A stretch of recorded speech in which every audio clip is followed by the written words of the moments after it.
உங்களுடைய நீண்ட நாள் வேண்டுகோளுக்கு நாங்கள் நார்த்தில் போய் வீடியோ பண்ண சொல்லி நீங்கள் கேட்டுகிட்டே இருந்தீங்க. அதுக்காக வாழ்க்கையிலே ஃபஸ்ட்டு டைமாக நம்ம ட்ரெயினில் ஒரு நீண்ட தூர பயணத்தை வந்து நாம் மேற்கொள்ள போகிறோம். ஆமாங்க, ஏறக்குறைய ஒரு 3 நாள் ஒரு ட்ரெயின்லேயே நாம் ட்ராவல் பண்ணுற அனுபவத்தையும், அதுக்கப்புறம் நாம் ராஜஸ்தான் போயிட்டு அங்கே உள்ள ஃபேமஸான ஒரு சஃபாரியும் நம்ம மேற்கொள்ள போகிறோம். இது எல்லாமே நீங்கள் இந்த காணொலியில் பார்த்து ரசிக்க போகிறீங்க.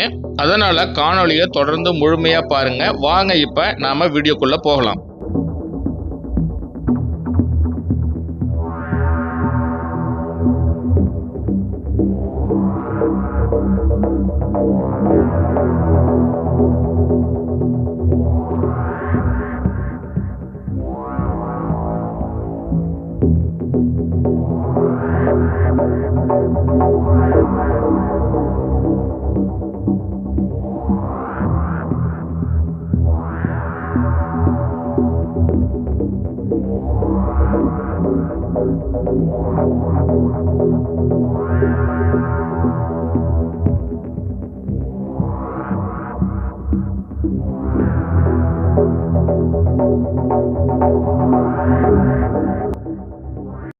ஹாய் ஃப்ரெண்ட்ஸ், இன்றைக்கி ஒரு நீண்ட நெடுந்தூர பயணத்துக்காக செங்கல்பட்டு ரயில்வே ஸ்டேஷனில் நாம் வெயிட் பண்ணிகிட்ருக்கோம். நாம் செங்கல்பட்டு ரயில்வே ஸ்டேஷன்லேருந்து ஃபஸ்ட்டு டைமாக ஒரு லாங் ட்ரெயின் ஜேர்னி வந்து போக போகிறோம். இந்த நீண்ட தூர ரயில் பயணத்துக்கு ஏறக்குறைய 3 நாட்கள் வந்து நமக்கு ஆச்சு. எங்கே இருந்துன்னா செங்கல்பட்டுலேருந்து கிளம்பி ராஜஸ்தானில் உள்ள ஜெய்ப்பூருக்கு தான் வந்து நாம் போக போகிறோம். நிறைய அட்வென்ச்சரான விஷயங்கள் வந்து இந்த சீரீஸ் ஃபுல்லாகவே இருந்தது. அதாவது நாம் ஏறக்குறைய ஒரு 3 ஸ்டேட் போயிட்டு நம்ம வந்திருக்கோம். ஸோ அது எல்லாமே நீங்கள் வந்து இந்த சீரீஸை கண்டினியூவாக வாட்ச் பண்ணுங்கள். இது எந்த அளவுக்கு சுவாரஸ்யமாக இருக்குங்கிறது உங்களுக்கே தெரியும். நாம் புக் பண்ணியிருந்த அனுராத் சூப்பர் ஃபாஸ்ட் எக்ஸ்பிரஸ் சரியாக மாலை 6:20க்கு நடைமேடை 4க்கு வந்துச்சு. இந்த ட்ரெயின் மதுரையில் நண்பகல் 12:30 மணிக்கு அங்கிருந்து கிளம்புது.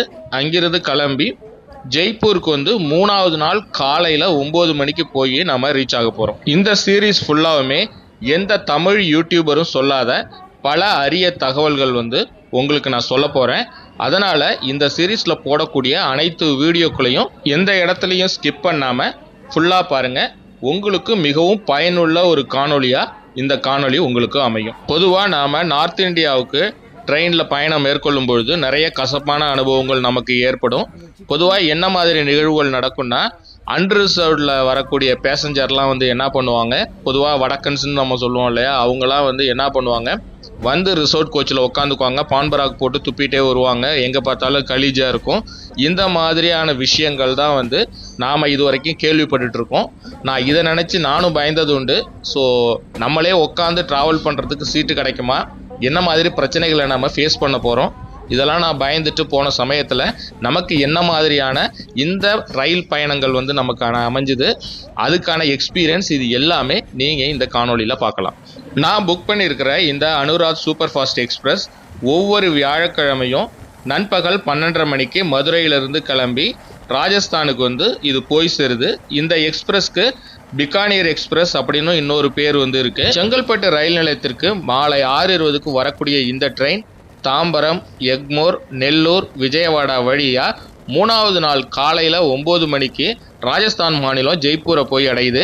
ஏறக்குறைய 6 மாநிலங்கள் வழியாக பயணப்பட்டு நாம் ஜெய்ப்பூரை போய் சேர போகிறோம். அதாவது தமிழ்நாட்டில் கிளம்பக்கூடிய இந்த ட்ரெயின் ஆந்திரா, தெலுங்கானா, மகாராஷ்டிரா, மத்திய பிரதேஷ் வழியாக ராஜஸ்தான் போய் சேருது.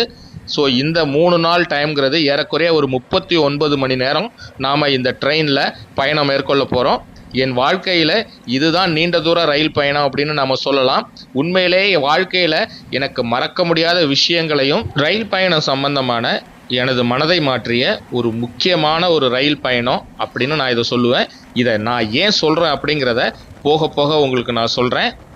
செங்கல்பட்டுலேருந்து கிளம்பின நம்மளுடைய ரயில் பயணம் மறுநாள் காலையில், அதாவது 2வது நாள் காலையில் 10:10க்கு மகாராஷ்டிராவில் உள்ள பலாஷா ரயில்வே ஸ்டேஷனுக்கு வந்து சேர்ந்துச்சு. எனக்கு ட்ரெயினில் போகிறது அசௌகரியமாக இருக்குன்னு சொன்னதில் ஒரு முக்கியமான காரணம் என்னென்னா, இந்த மாதிரி நீண்ட தூர பயணத்தில் அங்கே கொடுக்கக்கூடிய உணவுகள் வந்து எனக்கு சுத்தமாகவே செட் ஆகாது. அதனால தான் அது ஒரு பயம் இருந்துச்சு. இதனால் மேக்சிமம் நான் இந்த பயணத்தில் பழங்களை சாப்பிட்டுக்கிட்டே போய் சேர்ந்தேன். நீங்களும் இதுமாரி நீண்ட தூர பயணத்தில் போகும்பொழுது வீட்டிலேருந்து வரும்போது நிறையா ஸ்நாக்ஸ் நம்ம ஊரில் கிடைக்கக்கூடிய பிஸ்கட்டாக இருக்கட்டும், கடலை மிட்டாய், இந்த மாதிரி நிறையா ஸ்நாக்ஸ் வகைகளை வாங்கிட்டிங்கன்னா இடையில நீங்கள் பழமும் அது மாதிரி வாங்கிட்டு கிளம்புறீங்க அப்படிங்கிறப்ப இடையில இதை சாப்பிட்டே மேனேஜ் பண்ணலாம். நான் இப்படி தான் வந்து இங்கே ஓட்டினேன். தண்ணி பொறுத்த வரைக்கும் பிரச்சனை இல்லை. உள்ளுக்குள்ளாரையே எல்லா ஃபுட்டு ஸ்நாக்ஸ் எல்லாமே கொண்டு வந்து வைப்பாங்க. அதை கூட நீங்கள் வாங்கி யூஸ் பண்ணிக்கலாம். அது மட்டும் இல்லாமல் எனக்கு நான் இன்னொரு விஷயம் என்னென்னா, இந்த மாதிரி சீட்டுக்கு வந்து ப்ராப்ளம் இருக்கும் அப்படின்னு நினச்சேன். ஆனால் அந்த மாதிரி பிரச்சனை எதுவும் ஏற்படல. அதுக்கு காரணம் நான் தேர்ட் ஏசி புக் பண்ணதுனால எந்த பிரச்சனையும் இல்லை. அதுமாரி இந்த பான்பராக்கு அந்த மாதிரி பிரச்சனையும் இங்கே எதுவுமே இல்லை. தேர்ட் ஏசி பார்த்தீங்கன்னா செங்கல்பட்டுலேருந்து ஜெய்ப்பூர் வரைக்கும் 2204 ரூபா வந்துச்சு. ஸோ நீங்கள் வர்றீங்கன்னா நீங்கள் ஸ்லீப்பரில் மட்டும் தயவு செஞ்சு புக் பண்ணிடாதீங்க. ஸ்லீப்பரில் புக் பண்ணிங்கன்னா வாழ்க்கையில் உங்களுக்கு மறக்க முடியாத அளவுக்கு இந்த ரயில் பயணம் அமைகிறதுக்கு நிறையவே வாய்ப்பு இருக்குது. அதனால் தேர்ட் ஏசி ரேட் கொஞ்சம் அதிகமானாலும் பரவாயில்லன்னு தேர்ட் ஏசி புக் பண்ணிட்டீங்கன்னா உங்களுக்கு ஒரு கம்ஃபர்டபுளான பயணமாக இது அமையும். லஞ்சுக்கு மட்டும் ட்ரெயினில் கொடுக்குற ஃபுட்டை வந்து ஆர்டர் பண்ணேன். அதில் ஒயிட் ரைஸு, சப்பாத்தி, அப்புறம் கிரேவி, ஏதோ வெஜிடபிள் குருமா இந்த மாதிரிலாம் கொடுத்துருந்தாங்க. அதை வச்சு மேனேஜ் பண்ணிட்டேன். ஃபுட்டு பரவாயில்ல. ஸோ மேனேஜ் பண்ணுற மாதிரி தான் இருந்துச்சு. நீங்கள் ரன்தம்பூர் சஃபாரி போகிறதா இருந்ததுன்னா இந்த ட்ரெயினில் போகும்பொழுதே ஜெய்ப்பூருக்கு ஒரு 2 ஸ்டேஷனுக்கு முன்னாடியே சவாய் மதோப்பூர்னு சொல்லிட்டு ஒரு ஸ்டேஷன் இருக்கும். அந்த ஸ்டேஷனில் இறங்கிட்டிங்கன்னா அங்கிருந்து சஃபாரி போகிற இடம் ஒரு 10 கிலோமீட்டர் தான். அதனால் ஈஸியாக நீங்கள் போயிடலாம்.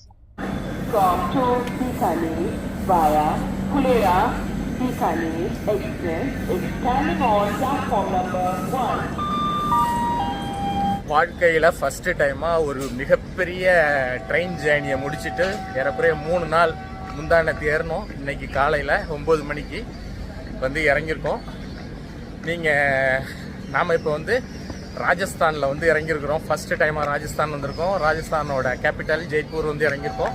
இங்கே எப்படி வரணும், இங்கே எங்கெங்கே போக போகிறோம், இது எல்லாமே அடுத்தடுத்து பார்த்துட்டே இருங்க. ஒரு கம்ப்ளீட் டீட்டெயில் சொல்கிறேன். நீங்கள் ராஜஸ்தான் டூர் வர்றீங்கன்னா, பர்டிகுலராக வைல்ட் லைஃப் அட்வென்ச்சர் வேணும்னா உங்களுக்கு அந்த டீட்டெயில்ஸ்லாம் நான் உங்களுக்கு சொல்கிறேன். அதனால் வீடியோவை தொடர்ந்து பாருங்கள். நாம் பார்த்தீங்கன்னா துர்காபுரா அப்படின்னு சொல்லிட்டு ஒரு ஸ்டேஷன், ஜெய்ப்பூர் ஜங்ஷனுக்கு முதல் ஸ்டேஷன்லேயே இறங்கிட்டோம். நாம் ஃபஸ்ட்டு போக போகிறது ஜலனா லெப்பர்ட் சஃபாரி. அது எப்படி போகிறது, என்ன டீட்டெயில்ஸுங்கிறத நான் சொல்கிறேன். நாம் ஜெய்ப்பூர் ரயில்வே ஸ்டேஷனுக்கு முதல் ஸ்டேஷனான துர்காபுரா ரயில்வே ஸ்டேஷனில் வந்து நம்ம இறங்கிட்டோம். ஏன்னா இந்த ரயில்வே ஸ்டேஷன்லேருந்து நம்ம ஜலானா லெப்பர்ட் சஃபாரி போக போகிறோம். அதுக்கு இங்கிருந்து தான் பக்கம். இங்கிருந்து ஜஸ்ட் ஒரு 6 கிலோமீட்டரில் நாம் அந்த இடத்துக்கு போயிடலாம். ஜெய்ப்பூர் போயிட்டு வர்றோம் அப்படின்னா ஒரு 12-13 கிலோமீட்டருக்கு மேலே ஆகும். அது கொஞ்சம் சுற்று அப்படிங்கிறதுனால நம்ம ஷார்ட்டாக போகணுங்கிறதுக்காக இங்கேயே இறங்கிட்டோம். நீங்கள் இறங்கி வெளியில் வந்தீங்கனாலே நிறைய ஆட்டோஸ் இருக்கும். அந்த ஆட்டோ பிடிச்சிங்கன்னா 100 ரூபா கொடுத்தீங்கன்னா நீங்கள் எந்த இடத்துக்கு போகணுமோ, அதாவது பர்டிகுலராக சொல்லணுன்னா நான் மால்வியா நகர் அப்படிங்கிற ஒரு இண்டஸ்ட்ரியல் ஏரியாவுக்கு தான் போயிட்டுருக்கேன். ஏன்னா அந்த மால்வியா நகரில் தான் வந்து இந்த ஜலனா லெப்பர்ட் சஃபாரி இருக்குது. நான் ஏற்கனவே ஆன்லைனில் ஹோட்டல் வந்து நான் புக் பண்ணியிருக்கேன். எந்த ஹோட்டல் புக் பண்ணியிருக்கிறேன், எப்படி புக் பண்ணுறது, இந்த விஷயம்லாம் சொல்கிறேன். அது மட்டும் இல்லாமல் சஃபாரி போகிறதுக்கும் எப்படி வந்து புக் பண்ணுறது, இது எல்லா டீட்டெயிலுமே உங்களுக்கு வீடியோவை தொடர்ந்து பாருங்கள். போக போக நான் உங்களுக்கு சொல்கிறேன். இந்த துர்காபுரா ரயில்வே ஸ்டேஷன் பார்த்தீங்கன்னா நம்ம எக்மோர் ஸ்டேஷனும் தாம்பரம் ரயில்வே ஸ்டேஷனும் எப்படியோ, அதாவது சென்னைக்குள்ளாரே இந்த 2 ரயில்வே ஸ்டேஷனும் இருக்குது. அது மாதிரி தான் எக்மோர் ஸ்டேஷன் மாதிரி தான் ஜெய்ப்பூர் ஸ்டேஷனு, இந்த தாம்பரம் ஸ்டேஷன் மாதிரி தான் இந்த துர்காபுரா ஸ்டேஷன். அதாவது ஜெய்ப்பூர் ஸ்டேஷனுக்கு முதல் ஸ்டேஷன் இது. ஸோ அதனால் நாம் இங்கே இறங்கி கன்வீனியண்ட்டாக இருக்குங்கிறதுக்காக இதில் நம்ம போகிறோம். இங்கே ஆட்டோலாம் பார்த்தீங்கன்னா நியாயமாக தான் கேட்குறாங்க. அதாவது ஒரு 6 கிலோமீட்டர் போகிறதுக்கு 100 ரூபா தான் வந்து சார்ஜ் பண்ணி போகிறாரு இப்போ நம்ம டிரைவரு. நான் இவர்கிட்ட பேரம் பேசுகிறதுக்கு வேலையே இல்லை. அவர் 100 ரூபான்னு சொன்னார் கேட்கும்போதே. ஸோ அது ரொம்பவே நமக்கு கம்ஃபர்டபுளாக தான் இருந்தது அந்த அமௌண்ட்டு. ஏன்னா இது ஒரு ரீசனபிளான அமௌண்ட்டு தான். உங்கள்கிட்ட இன்கேஸ் 100 ரூபாய்க்கு மேலே அதிகமாக கேட்டால் கூட நீங்கள் 100 ரூபாய்க்கு பேசிட்டு நீங்கள் போகலாம். அது மட்டும் இல்லாமல் கேபும் வந்து இங்கே இருக்குது. அதாவது ஓலா, ஊபர் இந்த மாதிரி கேபும் இருக்குது. நீங்கள் அதை கூட நீங்கள் புக் பண்ணிவிட்டு போகலாம். அதுலேயும் உங்களுக்கு ஏறக்குறைய இதே சார்ஜஸ் தான் வந்து வரும். எனக்கு ஜெய்ப்பூர் பார்க்கும்பொழுது பெரிய லெவலில் ஒன்றும் வித்தியாசம்லாம் தெரியல. நம்ம ஊர் எப்படி இருக்கோ அதே மாதிரி தான் இருந்தது. ரோடு மற்ற விஷயங்கள்லாம் பார்க்கும்பொழுது சில இடங்களில் போகும்பொழுது நல்ல பில்டிங்ஸ்லாம் வந்து நம்மளால் பார்க்க முடிஞ்சுது. அது மட்டும் இல்லாமல் இதை பிங்க் சிட்டி அப்படிம்பாங்க. ஏன்னா பில்டிங்ஸ்லாம் எங்கே போனீங்கனாலும் சேஃப்ரான் கலர்லேயே இருக்கும். ஏன்னா பிங்க் கலரை விட சேஃப்ரான் கலர் தான் நான் பார்த்தது அதிகம். ஏன் அதை பிங்க் சிட்டின்னு சொல்கிறாங்கன்னு எனக்கு தெரியல. நீங்கள் ஜெய்ப்பூர் சிட்டி எப்படி இருக்குது அப்படின்னு தெரிஞ்சுக்கிறதுக்காக தான் உங்களுக்கு நான் ஃபுல்லாக அது போகக்கூடிய அந்த ட்ராவல் பண்ணக்கூடிய அந்த ரோடு எல்லாமே நான் உங்களுக்கு காமிச்சிட்டு வரேன். நீங்களும் பாருங்கள். இப்போ நீங்கள் பார்த்துட்ருக்கிற அந்த பில்டிங் வந்து வேர்ல்டு ட்ரேட் சென்டர் வந்து அங்கே தான் இருக்குது. அந்த பில்டிங் தான். ஸோ அதனால் இந்த ரோடே பார்த்தீங்கன்னா பார்க்கவே ரொம்ப பியூட்டிஃபுல்லாக இருக்குது. பார்த்தீங்களா, எல்லாமே சென்டரில் உள்ள அந்த மீடியன் கூட எல்லாமே சாஃப்ரான் கலரில் தான் அடித்து வச்சுருக்காங்க. நான் நார்த் இந்தியாவுக்கு ட்ரிப்பு பிளான் பண்ணும்போதே ஒரு பயமும் கூடவே இருந்தது. காரணம் என்னென்னா, அங்கே உள்ள மக்கள் ரொம்ப ரூடாக இருப்பாங்க அப்படிங்கிறது எனக்கு ஒரு எண்ணம். இது ஏற்கனவே ஒரு வாட்டி நான் அனுபவப்பட்டிருக்கேன். ஏன்னா ஏற்கனவே டெல்லியிலேருந்து ஷிம்லா, மணாலி இதெல்லாம் போகிறதுக்கு நான் ஒரு கேப் புக் பண்ணி போயிருந்தேன். அந்த கேப் டிரைவரோட அந்த பிஹேவியர் அந்த நார்த் இந்தியன்ஸ் பற்றி என் மனசில் ஒரு மிகப்பெரிய தவறான புரிதலை உருவாக்கி வச்சுருந்தது. எல்லாரும் இப்படி இருப்பாங்களான்னு தெரியாது. ஒரு சில பேர் அப்படி இருக்கலாம், ஒரு சில நல்லவங்களும் இருக்காங்க. இந்த ஆட்டோ டிரைவர்லாம் ரொம்ப கைண்டாக இருந்தார். என்னை ஏமாற்றணும்னு நினச்சாருன்னா ஆரம்பத்திலே 200 கொடு 300 கொடு கேட்டுட்டு அதுக்கப்புறம் 100 கூட அவர் சொல்லி வாங்கியிருந்துருக்கலாம். ஆனால் அவர் சொல்லலை, என்கிட்ட 100 தான் கேட்டார் அவர். அந்த டிஸ்டன்ஸும் நான் ஃபஸ்ட்டு 2-3 கிலோமீட்டர் தான் இருக்கும்னு நினச்சேன். ஆனால் பார்த்தீங்கன்னா 6 கிலோமீட்டர்ஸ் வந்தது. ரொம்ப டிஸ்டன்ஸ் நம்ம போனோம். ஆனால் ஒன்லி 100 தான் நம்மள்ட்ட சார்ஜ் பண்ணாங்க. ஸோ உண்மையிலே எனக்கு இதெல்லாம் ஒரு பாசிட்டிவான விஷயமா இருந்தது. அது மட்டும் இல்லாமல் நான் இந்த ட்ரிப்பை முடிச்சுட்டு ஊருக்கு வர்ற வரைக்கும் அங்கே நடந்த விஷயங்கள்லாம் எனக்கு நெகட்டிவாக எந்த ஒரு விஷயமே நடக்கலை. நீங்கள் போக போக இந்த வீடியோலையும் பார்ப்பீங்க அது எல்லாத்தையுமே. நாம் புக் பண்ணியிருக்கிற ரூமுக்கு வந்துட்டோம். ஹோட்டல் ரவி அப்படின்னு பேர். அந்த ஹோட்டல் ரொம்பவே சுமாராக தான் இருந்துச்சு. ரெண்ட்டுன்னு பார்த்தீங்கன்னா நான் ஆன்லைனில் புக் பண்ணியிருந்தேன். 1200 என்னமோ இருந்தது. நான் ஏசி, அதுதான் பேசிக் ரூமு. நான் நேராக போய் பார்த்ததுக்கப்புறம் எனக்கு ரூம் அந்தளவுக்கு பிடிக்கல, சுமாராக தான் இருந்துச்சு. அதனால் சரி ஏசி ரூமை அப்கிரேட் பண்ணிக்கலான்னு சொல்லி கேட்டேன். ஸோ 1500 ஏசி ரூம்னாங்க. சரி பரவாயில்லன்னு சொல்லி ஏசி ரூம் போட்டேன். அந்த ரூம் கொஞ்சம் பரவாயில்ல, கொஞ்சம் ஸ்பேஷியஸாகவும் இருந்தது. எல்லாமே ஒரு ஆவரேஜாக இருந்தாலும் நாட் பேட் அப்படின்னு சொல்கிற அளவுக்கு இருந்தது. நான் ஃபஸ்ட்டு ரூம் அங்கே புக் பண்ணும்பொழுது எனக்கு எந்த ஹோட்டல் நிறைய ரிசர்ச் பண்ணேன். இந்த சஃபாரி பார்க்குக்கு பக்கத்தில் ஏதாவது ஹோட்டல் இருக்கான்னு பார்த்தப்ப அந்த மாதிரி எதையுமே ஃபைண்ட் அவுட் பண்ண முடியல. ஸோ இந்த மாதிரி டிஃபிகல்ட்லாம் இருந்தது. இதனால் நம்ம நேராக போகும்போது நம்ம சப்ஸ்கிரைபருக்கு பக்கத்தில் உள்ள ஹோட்டல் சொல்லணும் அப்படிங்கிறதுக்காக இப்போ நீங்கள் நேராக பார்க்குறீங்க பாருங்கள், இதுதான் ஹோட்டல் ஹில் வியூ ரிசார்ட்னு பேர். இது ஜஸ்ட்டு அந்த ஜலனா லெப்பர்ட் பார்க்குக்கு ஆப்போசிட்லேயே இருக்குது. ஜஸ்ட் வாக்கபிள் டிஸ்டன்ஸ்லேயே நம்ம போயிடலாம். இதோட நம்பர் எல்லாமே கீழே டெஸ்கிரிப்ஷனில் கொடுக்குறேன். உள்ளார போய் ரூம்ஸ்லாம் கூட பார்த்தேன். ரூம்லாம் நீட்டாகவே இருக்குது. 2000லேருந்து 2500 சார்ஜ் பண்ணுறாங்க. ஸோ எனக்கு தெரிஞ்சு இந்த இடம் உங்களுக்கு கம்ஃபர்டபுளாக இருக்கும். நெக்ஸ்ட் டைம் நான் வந்தால் கூட இந்த ஹோட்டலில் தான் ஸ்டே பண்ணலான்னு சொல்லி பிளான் பண்ணியிருக்கேன். உங்களுக்கு நம்பர் தரேன், நீங்கள் வேணால் யூஸ் பண்ணிக்கிங்க. இந்த ஜலானா லெப்பர்ட் சஃபாரியில் நாம் சஃபாரி புக் பண்ணுறது ஆன்லைன்லேயும் பண்ணலாம், மேனுவலாகவும் பண்ணலாம். ஆனால் மேனுவலாக வந்தீங்கன்னா உங்களுக்கு டிக்கெட் கிடைக்கிறதுக்கான வாய்ப்பு ரொம்ப ரொம்ப கம்மி. அதனால் நீங்கள் ஆன்லைனில் ஏற்கனவே புக் பண்ணிட்டு வர்றது ரொம்பவே நல்லது. அது எப்படி புக் பண்ணுறதுங்கிறத இப்போ நான் உங்களுக்கு சொல்கிறேன். இதுக்கு நீங்கள் ராஜஸ்தான் கவர்மெண்ட் போர்ட்டலான OBMS அப்படிங்கிற ஒரு அப்ளிகேஷனை ப்ளே ஸ்டோர் போயிட்டு உங்கள் மொபைலில் டவுன்லோட் பண்ணிக்கிங்க. அதுக்கப்புறம் உங்களுடைய மொபைல் நம்பர் கொடுத்தீங்க அப்படின்னா அதுக்கு ஒரு ஓடிபி வரும். அந்த ஓடிபியை போட்டு நீங்கள் லாகின் பண்ணிட்டீங்க அப்படின்னா அதுக்கப்புறம் உங்களுக்கு அஃபிஷியல் வெப்சைட் ஓப்பன் ஆகும் அந்த அப்ளிகேஷனில். அதுக்குள்ளார போயிட்டு ஃபஸ்ட்டு ஜெய்ப்பூர் அப்படின்னு காமிக்கும். அந்த ஜெய்ப்பூரில் நீங்கள் கிளிக் பண்ணீங்க அப்படின்னா கீழே நிறைய ஆப்ஷன் இருக்கும். அதாவது ஜெய்ப்பூரில் உள்ள ஃபேமஸான பிளேசஸ்லாம் காமிக்கும். அதில் நீங்கள் ஜலனா அப்படிங்கிற ஒரு இடத்த நீங்கள் சூஸ் பண்ணணும். ஜலனா லெப்பர்ட் சஃபாரியை சூஸ் பண்ணி உள்ளார போனீங்கன்னா அதில் கேலண்டர் வரும். அதில் எந்த டேட்டில் நீங்கள் போகணுமோ அது நீங்கள் சூஸ் பண்ணிக்கிங்க. சூஸ் பண்ணிவிட்டு புக்கிங் டைப்பு நார்மல்னு கொடுத்து நெக்ஸ்ட் கொடுக்குறீங்க அப்படின்னா என்ன டைம் நீங்கள் போக போகிறீங்கன்னு கேட்கும். அதாவது மார்னிங் ஆர் ஈவினிங் கேட்கும். நீங்கள் அந்த எந்த டைம் நீங்கள் போக போகிறீங்களோ ஷிஃப்ட் அதை சூஸ் பண்ணிவிட்டு அடுத்ததாக ஜலனாவா அமகர்னு 2 இடம் இருக்குது. அதுலேயே நீங்கள் ஜலனா போனால் ஜலனாவை சூஸ் பண்ணிவிடுங்க. அதுக்கப்புறம் ஜிப்சியில் எவ்வளோ வேக்கன்ட்னு காமிக்கும். இப்போ நமக்கு 0ன்னு காமிக்குது, அதனால வேகன்சி எதுவும் கிடையாது. திரும்ப வேற ஒரு டேட்ல நீங்க ட்ரை பண்ணி பாக்குறீங்க அப்படின்னா அவைலபிலிட்டி அதுல காமிச்சுது அப்படின்னா நீங்க அதுல உள்ளுக்குள்ளார போயிட்டு நீங்க சூஸ் பண்ணிட்டு அதுக்கப்புறம் ஃபைனலா போய் பேமெண்ட் ஆப்ஷன் இருக்கும். 824 ரூபாய் என்னமோ வரும் சார்ஜஸ். அதை நீங்க கொடுத்து பேமெண்ட் பண்ணிட்டீங்க அப்படின்னா உங்களுக்கு ஆட்டோமேட்டிக்கா உங்களுக்கு அந்த அப்ளிகேஷன்லயே டிக்கெட் இருக்கும். அதுல மை புக்கிங்ல போய் நீங்க செக் பண்ணிக்கலாம் உங்க டிக்கெட்டை.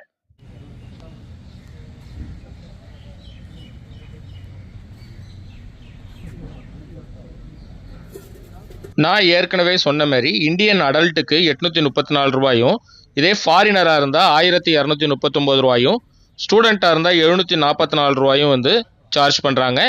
நீங்கள் இன்கேஸ் டிக்கெட் எடுக்கலைன்னா டேரெக்டாக இங்கே கவுண்டரில் நீங்கள் டிக்கெட் எடுக்கலாம். ஆனால் அதுக்கு நான் ரெக்கமெண்ட் பண்ண மாட்டேன். காரணம், நீங்கள் டேரெக்டாக எடுக்கும்போது உங்களுக்கு டிக்கெட் கிடைக்காம போகிறதுக்கு நிறையவே வாய்ப்பு இருக்குது. அது மட்டும் இல்லாமல் நீங்கள் ஏற்கனவே ஆன்லைனில் புக் பண்ண அந்த டிக்கெட்டோட ரெசிப்டை வந்து ஒரு பிரிண்ட் அவுட் எடுத்துக்கோங்க. அது கூட உங்களுடைய ஒரிஜினல் ஐடி ப்ரூஃப் என்ன நீங்கள் கொடுத்துருக்கீங்களோ டிக்கெட் புக் பண்ணும்போது அந்த ஐடி ப்ரூஃபையும் கையில் வச்சுக்கோங்க. அவங்க கேட்டாங்கன்னா அவங்கள்ட்ட நீங்கள் காமிக்கிற மாதிரி இருக்கும். இங்கே நீங்கள் கொடுத்ததுக்கப்புறம் இந்த கவுண்டரில் அவங்க என்ன பண்ணுவாங்க, எந்த ஜீப் வந்து உங்களுக்கு அலாட் பண்ணுறாங்களோ அந்த ஜீப் நம்பர் போட்டு அந்த டிரைவர் நேம் உங்களுக்கு மென்ஷன் பண்ணி உங்கள்கிட்ட கொடுத்துருவாங்க. நீங்கள் அந்த பர்டிகுலர் ஜீப்பில் தான் ட்ராவல் பண்ண முடியும். ஒரு சூப்பரான ஒரு அட்வென்ச்சர் சீரீஸோடு தான் நாம் இப்போ ஸ்டார்ட் பண்ண போகிறோம். நீங்கள் எல்லாருமே கேட்டே இருந்தீங்க, இந்த பந்திப்பூர் முதுமலையை தாண்டி வேறு எங்கேயாவது போங்க, நார்த் சைடு போங்கன்னு சொல்லிட்டு. உங்களுடைய ஆவலை பூர்த்தி பண்ணுறதுக்காக இப்போ நாம் நார்த் சைடு வந்திருக்கோம். அதாவது ராஜஸ்தான் வந்திருக்கோம். ராஜஸ்தானில் உள்ள ஜெய்ப்பூரில் தான் இப்போ நான் உங்கள்கிட்ட பேசிகிட்டு இருக்கேன். ஜெய்ப்பூரில் என்னடா அட்வென்ச்சர் இருக்குது, அங்கே என்ன வைல்ட் லைஃப் இருக்குதுன்னு நினைக்கிறீங்களா? உங்களில் நிறைய பேருக்கு தெரியாது. நிறைய பேர் எக்ஸ்ப்ளோர் பண்ண மறந்த ஒரு இடம் தான் ஜெய்ப்பூர் சிட்டிக்குள்ளாரே, அதாவது ஹார்ட் ஆஃப் டவுனுக்குள்ளாரையே ஒரு சூப்பரான பிளேஸ் ஒன்று இருக்குது. ஜலனா அப்படிங்கிற ஒரு லெப்பர்ட் சஃபாரி ஒன்று இருக்குது. ஜெய்ப்பூர் ஹார்ட் ஆஃப் த சிட்டிக்குள்ளார நீங்கள் எங்கேயுமே கேள்விப்பட்டிருக்க மாட்டீங்க. ஒரு சிட்டிக்கு நடுவில் ஒரு இண்டஸ்ட்ரியல் ஏரியா, ரொம்ப பிஸியாக இயங்கக்கூடிய இண்டஸ்ட்ரியல் ஏரியாவுக்கு நடுவில் ஒரு இது ஃபாரஸ்ட்டு. இது சிறுத்தைகளுக்கு மிகவும் புகழ்பெற்ற ஒரு இடம்.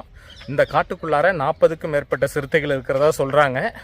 சின்ன இடத்துல நிறைய சிறுத்தைகள் இருக்கிறதுனால சிறுத்தைகளை பார்க்குறதுக்கு நிறைய வாய்ப்பு இருக்குது. சிறுத்தை மட்டும் இல்லாமல் ஹைனா, இந்த மாதிரியான நம்ம ஊரில் பார்க்குறதுக்கு முடியாத சில அனிமல்ஸும் இங்கே இருக்குது. இன்றைக்கி நம்ம லக்கு எந்த அளவுக்கு ஒர்க் அவுட் ஆகுதுன்னு தெரியல. அதனால் எந்த அளவுக்கு இருக்குதுன்னு நம்ம பார்க்கலாம். நாம் ஈவினிங் சஃபாரிக்காக வந்திருக்கோம். ஈவினிங் சஃபாரி 4:15லேருந்து 6:45 வரைக்கும், அதாவது 2.5 மணி நேரம். எவ்வளோ சார்ஜ் பண்ணுறாங்கன்னா 835 ருபீஸ் என்னமோ சார்ஜ் பண்ணுறாங்க இந்தியன்ஸ்க்கு. இதே ஸ்டூடெண்ட்டாக இருந்தால் 744 என்னமோ சார்ஜ் பண்ணுறாங்க. நாம் இந்த ஜலனா லெப்பர்ட் சஃபாரியில் மொத்தம் 3 சஃபாரி வந்து புக் பண்ணியிருக்கோம். அதாவது இன்னைக்கு ஈவினிங் சஃபாரி, அது மாதிரி நாளைக்கு மார்னிங், அப்புறம் நாளைக்கு ஈவினிங், இந்த 3 சஃபாரி புக் பண்ணியிருக்கோம். இந்த 3 சஃபாரியில் ஏதாவது ஒரு சஃபாரிலையாவது நம்ம சிறுத்தையை பார்த்துட முடியாதா அப்படிங்கிற ஒரு ஆசையில் தான் நாம் இங்கே வந்திருக்கோம். ஏன்னா இது வரைக்கும் நம்ம சவுத் இந்தியாவில் நிறைய இடத்துல போய் சஃபாரி போயிருக்கோம். ஆனால் இது வரைக்கும் ஃபாரஸ்ட்டுக்குள்ளார நாம் சிறுத்தையை வந்து பார்த்ததில்ல. மற்றபடி நம்ம தங்கியிருக்கிற இடத்துலலாம் பார்த்துருக்கோம். பட் ஃபாரஸ்ட்குள்ளார சஃபாரி போகும்பொழுது நாம் பார்த்ததில்ல. ஸோ அந்த ஆசை இங்கே நிறைவேறுமா அப்படிங்கிறத பொறுத்திருந்து பார்க்கலாம். அது மட்டும் இல்லாமல் இந்த வித்தியாசமான சூழல், இந்த வித்தியாசமான சஃபாரி, வித்தியாசமான இடம் எல்லாமே வந்து உங்களுக்கும் புதுசாக இருக்கும். என்ன போலவே நீங்களும் ஒரு அட்வென்ச்சரான ஒரு விஷயத்துக்காக இங்கே வந்திருக்கீங்கன்னு எனக்கு தெரியும். அதனால் இந்த சஃபாரியை ஃபுல்லாக பார்த்து நீங்கள் என்ஜாய் பண்ணுங்கள். எப்படி இருந்ததுங்கிறதையும் கீழே கமெண்ட்டில் சொல்லுங்கள்.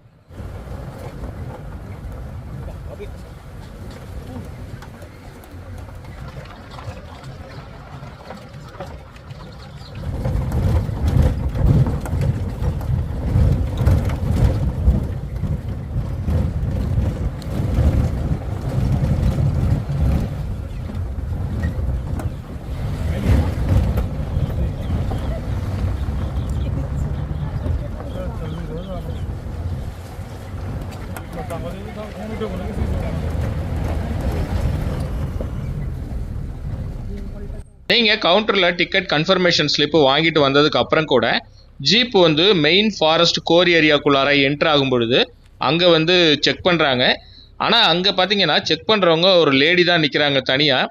எங்களுக்கே ஆச்சரியமாக இருக்குது. இப்போ இவங்க நிற்கிற இடத்துக்கு கொஞ்சம் தூரத்தில் தான் வந்து நம்ம நெக்ஸ்ட் சஃபாரியில் வந்து இந்த இடத்துல ஒரு சிறுத்தையை ஒன்று பார்த்தோம். இவங்க எப்படி பக்கத்துலேயே பயப்படாமல் நிற்கிறாங்கன்னு தெரியல. உண்மையிலே வந்து லேடிஸ் வந்து இந்த மாதிரி வேலையில் இப்படி பயம் இல்லாமல் நிற்கிறதுங்கிறது எனக்கு ஆச்சரியமாக இருந்தது. இப்படி நம்ம உள்ளுக்குள்ளார நுழையும் போது பார்த்தீங்கன்னா நம்மளோட ஐடி ப்ரூஃப் வந்து வெரிஃபிகேஷனுக்காக கேட்பாங்க. சில சமயம் கேட்பாங்க, சில சமயம் பார்க்க மாட்டாங்க. இருந்தாலும் உங்களுடைய ஒரிஜினல் ஐடி ப்ரூஃபை நீங்கள் எடுத்துகிட்டு போகிறது ரொம்பவே நல்லது.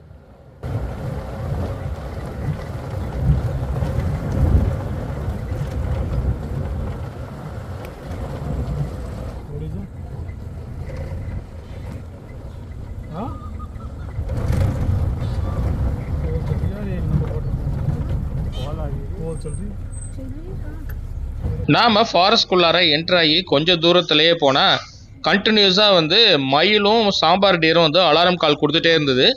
நம்ம ஜீப் டிரைவர் போனவர் திரும்பவும் ரிவர்ஸ் வந்தார். ரிவர்ஸ் வந்து ஒரு இடத்துலேருந்து சவுண்ட் ரொம்ப அதிகமாக இருந்தது. அந்த இடத்துல பார்க்கலான்னு சொல்லிட்டு ரிவர்ஸ் வந்து நாங்கள் வெயிட் பண்ணி பார்த்துட்டு இருந்தோம். ஏன்னா எனக்கே ரொம்ப சர்ப்ரைஸாக இருந்தது. இங்கே பார்க்க முடியுங்கிறது தெரியும். ஆனால் இப்படி உள்ளுக்குள்ளார நுழைஞ்ச உடனே நம்மளால் பார்க்க முடியுதா அப்படிங்கிறது எனக்கு ஆச்சரியம் ரொம்ப அதிகமாச்சு. ஸோ ரொம்ப அந்த ஆவலோட வெயிட் பண்ணி பார்த்துட்டே இருந்தேன் அந்த டைரெக்ஷனில் சிறுத்தை ஏதாவது வருதா அப்படின்ட்டு.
Do you see anything? No.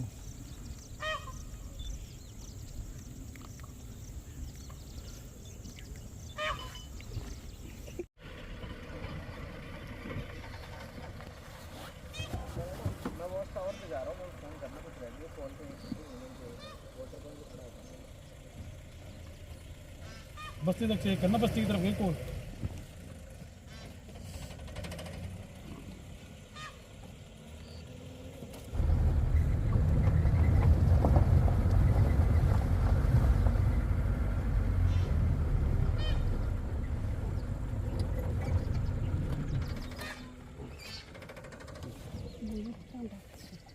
बेटा की नहीं फैक्ट्री को काम तो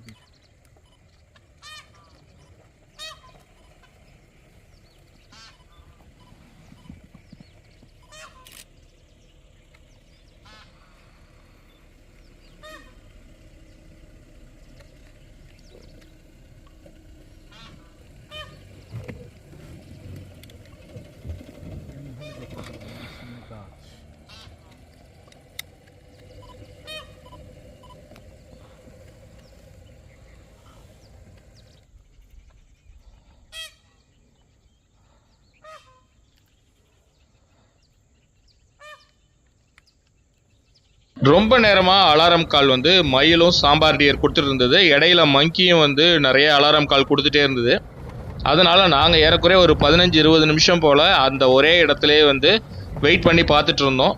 கண்டிப்பாக சிறுத்தை வந்திருக்கு, வந்து அந்த இடத்துல பதுங்கியிருக்கு. அதனால தான் கண்டினியூஸாக வந்து அலாரம் கால் வந்துகிட்டே இருந்தது. பட் அந்த இடம்லாம் வந்து நிறைய புதர்களாக இருந்ததுனால நம்மளால் கிளியராக பார்க்க முடியல. பொதுவாக சிறுத்தை வேட்டைக்கு வருது அப்படின்னா பதுங்கி தான் வரும், படுத்த மாதிரியே. அது நின்றுட்டு இருந்தாலே இந்த புதரில் தெரியாது, படுத்துட்டு வரும்போது கண்டிப்பாக தெரியாது. ஸோ ஆனால் இங்கே கண்டிப்பாக அது பதுங்கியிருக்குங்கிறத மட்டும் எங்களால் உறுதிப்படுத்திக்க முடிஞ்சுது. ஏன்னா நாங்கள் இவ்வளோ நேரம் வெயிட் பண்ணி வரல அப்படின்னோன்னா சரி இதுக்கு மேலே வெயிட் பண்ண வேண்டாம் அப்படின்னு சொல்லி வேறு இடத்துக்கு போகலான்னு சொல்லி நம்ம போக ஆரம்பித்தோம். பொதுவாக இந்த காட்டில் ராணா அப்படிங்கிற ஒரு சிறுத்தை வந்து ரொம்பவும் ஃபேமஸ்ஸு. ஸோ அந்த சிறுத்தையை சேஸ் பண்ணி தான் போவாங்க. அது ரெகுலராக வரக்கூடிய ஒரு ஸ்பாட்டுக்கு தான் இப்போ நம்ம போயிட்டுருக்கோம்.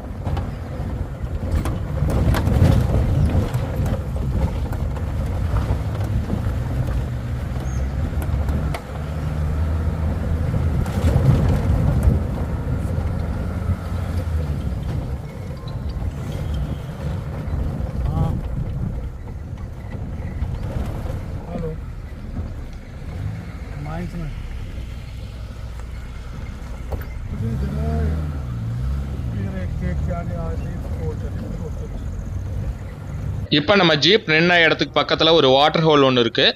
அந்த இடத்துக்கு தான் ரெகுலராக வந்து அந்த ராணா தண்ணி குடிக்கிறதுக்கு வருமா. அதனால் நம்ம அங்கே வந்தோம், அங்கே காணும்.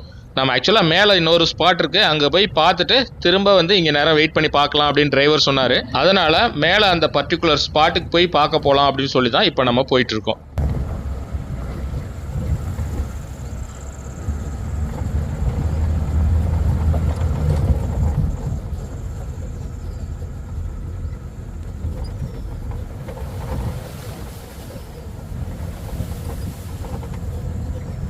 நாம் அந்த பர்டிகுலர் ஸ்பாட்டுக்கு போய் பார்த்தோம். ஆனால் அங்கே எதுவும் சைட் ஆகலை. சரி அப்படின்னு திரும்பி வந்து அந்த வாட்டர் ஹோல் இருக்கிற இடத்துல கொஞ்சம் நேரம் வெயிட் பண்ணி பார்க்கலான்னு சொல்லி இப்போ நம்ம திரும்பி ரிட்டர்ன் போயிட்டுருக்கோம்.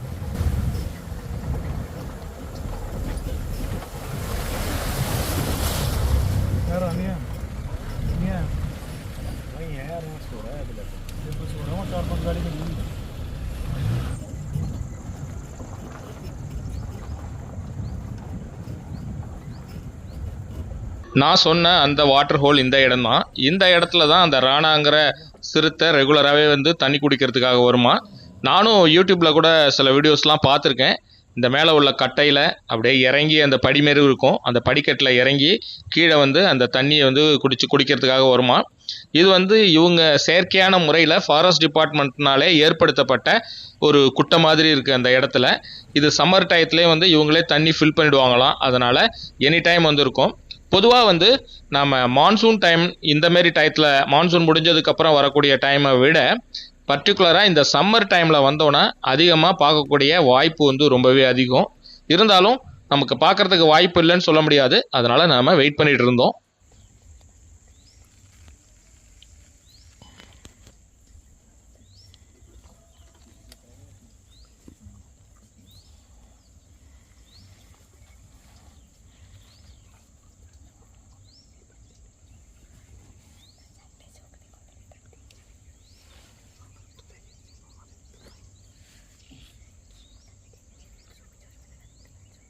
நாம் அந்த இடத்துலையும் ஒரு 15 நிமிஷம் வெயிட் பண்ணி பார்த்தோம்.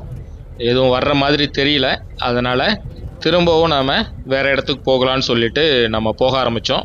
இந்த ஃபாரஸ்ட்டில் ஒரு பெரிய பியூட்டியே என்னென்னா, எங்கே போனாலும் ரொம்ப அழகாக இருக்குது ஃபாரஸ்ட் பார்க்குற இடமெல்லாம். அதுவும் நாம் போனது மான்சூன் முடிஞ்சதுக்கப்புறம் அக்டோபர் மாதம் போனதுனால பார்க்குற இடமெல்லாம் பச்சை பசேல்னு இருந்தது. பொதுவாக மான்சூன் டைமில் வந்து இந்த பார்க் வந்து க்ளோஸ் பண்ணிவிடுவாங்க. அதாவது ஜூலை 1லேருந்து அக்டோபர், அதாவது செப்டம்பர் 31 வரைக்கும் இந்த பார்க் வந்து க்ளோஸ் பண்ணிவிடுவாங்க. திரும்ப அக்டோபர் 1 தான் திரும்பவும் ரீஓப்பன் பண்ணுவாங்க. நம்ம ரீஓப்பன் பண்ணி திரும்ப ஒரு 4 நாளில் என்னமோ நம்ம இங்கே வந்து சஃபாரி போகிறோம்.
ஈவினிங் சன் செட் ஆகக்கூடிய நேரத்தில் அந்த சூரியனோட கதிர்வீச்சு வந்து நேரடியாக வந்து இந்த சாம்பார் டியர் மேலே படுற மாதிரியே இருந்தது. அதை பார்க்குறதுக்கு ரொம்ப அழகாக இருந்தது. அதை பார்த்து ரசிச்சிட்டே இருக்கிறப்ப நீல்கை அப்படின்னு சொல்லிட்டு ஒரு அனிமல் இருக்குது. அது பொதுவாக வந்து இந்த ராஜஸ்தான் மாதிரியான நார்த் இந்தியாவில் தான் வந்து இந்த அனிமல் வந்து காணப்படுது. அதாவது லார்ஜஸ்ட் ஆண்டலோப் வகையில் வந்து லார்ஜஸ்ட் அனிமல் அப்படின்னு சொல்லுவாங்க. அதாவது மான் இனத்தில் வந்து இப்போ சாம்பார் டியரே வந்து பெருசாக இருக்கும். சாம்பார் டியரோட பெரிய அனிமல் தான் வந்து இந்த நீல்கை. இது வரைக்கும் நான் நீல்கையை நேரடியாக பார்த்ததே கிடையாது. இப்போ தான் ஃபஸ்ட்டு டைமாக வந்து இங்கே நம்ம பார்த்தோம். பார்க்குறதுக்கு ஒரு மாடு மாதிரியே இருந்தது. இதை விட பெருசாலாம் வந்து நீல்கை இருக்குமா. ஸோ உண்மையிலே ஒரு ஆச்சரியம் தரக்கூடிய விஷயம். நம்ம லைஃப்பில் ஃபஸ்ட்டு டைமாக இந்த நீல்கையை வந்து பார்த்துருக்கோம். நீங்கள் யாராவது நீல்கை இதுக்கு முன்னாடி பார்த்துருக்கீங்க இல்லை கேள்விப்பட்டிருக்கீங்கன்னா கீழே கமெண்ட்டில் சொல்லுங்கள். ரொம்ப நேரமாக இந்த சாம்பார் டியரும் நீல்கையும் வந்து ஏதோ ஒரு இடத்துல வந்து வெறிக்க பார்த்துட்டே இருந்தது. நாமளும் ஏதோ சிறுத்தை ஏதாவது மூவ்மெண்ட் இருக்கா அப்படின்னு சொல்லி நாமளும் வெயிட் பண்ணி பார்த்துட்டு இருந்தோம்.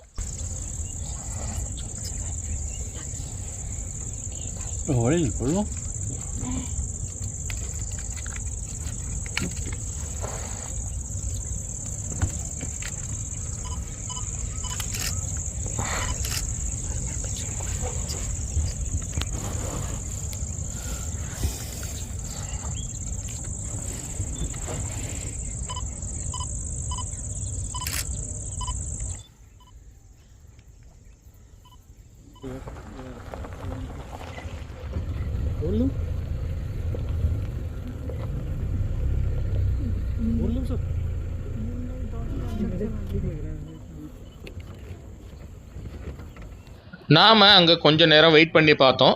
அங்கே ஒரு வாட்டர் ஹோல் இருந்தது, அங்கே சிறுத்தை வரலாம் அப்படின்னு சொல்லி வெயிட் பண்ணோம். அது மட்டும் இல்லாமல் அங்கே உள்ள சாம்பார் டியரும் நீல்கையும் வந்து ஒரு டைரக்ஷனில் வந்து வெறிக்க பார்த்துட்டே இருந்ததுனால சிறுத்தை ஏதாவது பார்த்துருக்கா அப்படிங்கிற ஒரு டவுட்டில் வெயிட் பண்ணோம். பட் எதுவும் வரல. அதனால் நம்ம அங்கிருந்து கிளம்பி வேறு டைரக்ஷன் போனோம். மொத்தம் ஜலானா லெஃபர்ட் சஃபாரியில் பார்த்தீங்கன்னா 3 ஜோன் இருக்குது. 3 ஜோன் வழியாக வந்து, அதாவது 3 ரூட்டுன்னு சொல்கிறாங்க. இந்த 3 ரூட் வழியாக போய் பார்க்கலாம். ஏன்னா வெவ்வேறு ரூட்டில் வந்து நம்ம செக் பண்ணி பார்க்கலாம் எங்கே வந்து லெப்பர்ட் மூவ்மெண்ட் இருக்குது அப்படின்னு சொல்லிட்டு.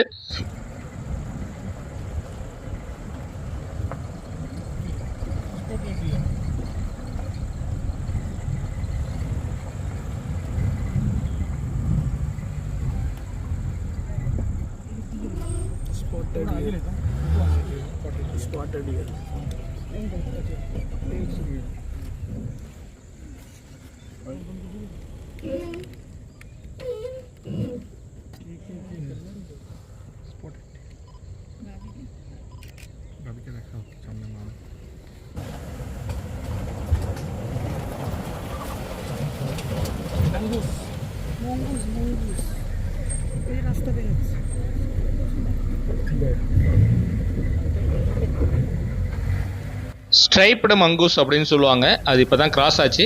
இந்த லெஃப்ட் சைடு பார்த்தீங்கன்னா காம்பவுண்ட் வால்குள்ளார அங்கே ஒரு கோயில் இருக்குது. இதை பார்த்தீங்கன்னா ஹை அனிமல் மூவ்மெண்ட், அதாவது ஹை லெப்பர்ட் மூவ்மெண்ட் உள்ள இந்த இடத்துல எப்படி இங்கே பர்மிஷன் கொடுக்குறாங்க, இங்கே கோயிலுக்குலாம் வராங்கன்னு தெரியல.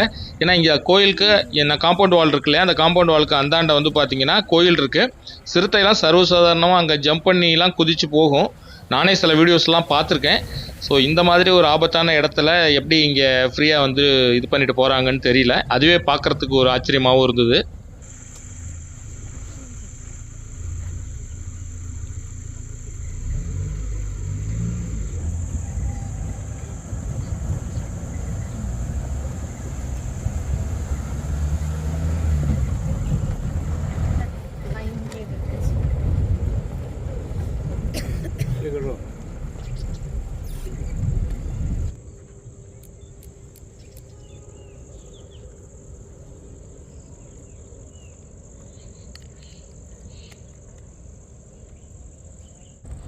ஆபத்தான இந்த காட்டில் ஏற்கனவே நான் உங்களுக்கு சொல்லியிருந்தேன் டிக்கெட் செக் பண்ணுற இடத்துல நின்றுட்டு இருக்காங்கன்னு. இந்த இடம் பார்த்தீங்கன்னா இன்னும் ஃபாரஸ்ட்டுக்குள்ளார எவ்வளோ சர்வசாதாரணமாக அவங்க ஒர்க் பண்ணுற அந்த லேடி நடந்து போகிறாங்க பாருங்கள். ஏற்கனவே அவங்க இங்கே இருந்து பழகுனதுனால என்னான்னு தெரில, ரொம்ப சர்வசாதாரணமாக அவங்க நடந்து போகிறாங்க. நமக்கு தான் வந்து ஒரு பயமாக இருந்துச்சு. சஃபாரி டைமிங் பார்த்தீங்கன்னா 2.5 மணி நேரம், 4:15லேருந்து 6:45 வரைக்கும். ஸோ இந்த 2.5 மணி நேரத்தில் நாம் ஒரு வித்தியாசமான ஃபாரஸ்ட்டுக்குள்ளார போயிட்டு வந்த எக்ஸ்பீரியன்ஸ் வந்து நமக்கு இந்த சஃபாரியில் வந்து கிடச்சிது. ஏன்னா ஃபஸ்ட்டு டைமாக இந்த சஃபாரியை நம்ம ட்ரை பண்ணுறோம். இந்தியாவிலேயே ஒரு சிட்டிக்குள்ளார ஒரு ஃபாரஸ்ட் இருக்குது, அதுவும் ஒரு லெப்பர்ட் ரிசர்வ் வந்து இருக்கிறத நான் இப்போ தான் ஃபஸ்ட்டு கேள்விப்படுறேன். அதாவது டைகர் ரிசர்வ் நிறையா கேள்விப்பட்டிருக்கோம், லெப்பர்ட் ரிசர்வ்னு ஒன்று இருக்குங்கிறதே எனக்கு இப்போ தான் தெரியும். ஸோ ஃபஸ்ட்டு டைமாக இந்த லெப்பர்ட் ரிசர்வை நம்ம சுற்றி பார்த்ததுங்கிறது நமக்கு வந்து ஒரு மறக்க முடியாத எக்ஸ்பீரியன்ஸ் தான். அது மட்டும் இல்லாமல் இந்த 2.5 மணி நேரத்தில் நமக்கு சிறுத்தை எதையும் வந்து பார்க்கக்கூடிய வாய்ப்பு இல்லை. ஆனால் நாளைக்கு வந்து 2 சஃபாரி வந்து நம்ம புக் பண்ணியிருக்கிறோம். அந்த 2 சஃபாரியில் வேறு மாதிரியான சம்பவங்கள்லாம் நடந்துச்சு. அதாவது வாழ்க்கையில் இதுவரைக்கும் சிறுத்தை வந்து ஹண்ட் பண்ணி தூக்கிட்டு போகிறத வந்து நான் நேரடியாக வந்து பார்த்தேன். அந்த சம்பவத்தை பார்க்குறதுக்கு நீங்கள் அடுத்த வீடியோ வரைக்கும் வெயிட் பண்ணுங்கள். இந்த வீடியோ பிடிச்சிருந்தா லைக் பண்ணிவிட்டு உங்கள் ஃப்ரெண்ட்ஸுங்களுக்கு ஷேர் பண்ணுங்கள். மீண்டும் அடுத்து ஒரு சூப்பரான வீடியோவில் உங்களோட மீட் பண்ணுறேன்.